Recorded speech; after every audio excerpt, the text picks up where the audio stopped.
Ассалаумағалейкум, құрметті достар, баршаларыңызға қайырлы күн. Бүгінгі күндеріңізге сәттілік. Ал енді бүгін 22 наурыз, точно мейрам бүгін. Баршаларыңызды шын жүректен құттықтаймын. Олыс оң болсын, ақмол болсын, қайда барсақ та жол болсын. Сіздерге бар жақсылық тілеймін. Аман болыңыздар, қолдаушыларым, ағайындарым, жақындарым, баршаларыңызды жаңа жылдарыңызбен құттықтаймын. Құрметті достар, түрге мән бермейміз, өйткені бұл деген түр жақсы бір ұйқының планын орындаған түр. Өйткені біз түрімен жұмыс жасадым, бүйттім, сөйттім, пландарды жаздым, сіздерге бір күшті нәрсе дайындап жатырмын.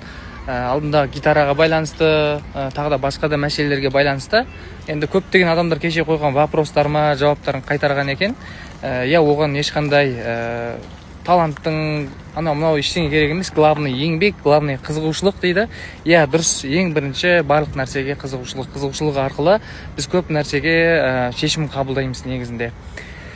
Енді бұйыртса осы тақырыпта бір күшті нәрселер жасаймын, айтам, бүгін кешке қарай күтіңіздер, бұйыртса бірге болыңыздар. Пока что басқа стористар сала тұрам, бірақ та фокустың барлығын кешке қарай қайтадан осы темаға, осы әңгімеге алып келеміз. Хорошо? Давайте.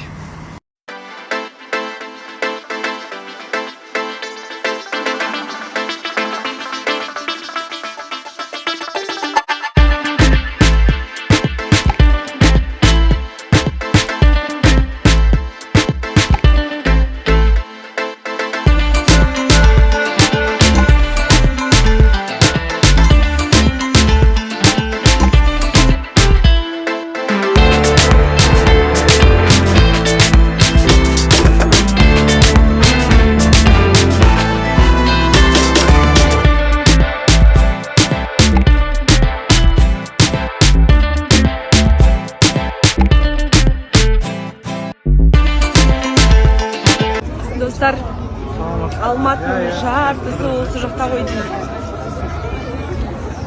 Арбатқа келмегелі қай заман. Бұрынғы колледждегі, мектептегі кездерді еске алып, араласып. Жігіттің жауап қоймайын деп қарап қойым артыма. Қараңыздаршы ме саған. Мынандай атмосфера маған керек болған екен ғой деймін да. Күшті. Наурыз құтты болсын. Ұлыс оң болсын, ақ мол болсын. Қайда барсаңыздар да ақ жол болсын. Достар, бәріңізге қайырлы күн. Наурыз құтты болсын. Біз наурызда базар аралаймыз деп шештік. Қадем осы жердің миляши сомсаларын жақсы көреді. Енді осындай бір атмосферасы бір нормальный еді былай. Видео болмай қалдым кеше, әйтпесе шапан бүгін шығар еді. Чай буду. Ассалаумағалейкум. Бүгін тағы да очкилар мекені Альберто Кассиоға келдім. Өзім очкиларын жоғалып алып, сынып, в общем, сондай болып кеткені бар. Мына жақты қазір бір көрсететін боламыз сіздерге. Күшті выборлар көп.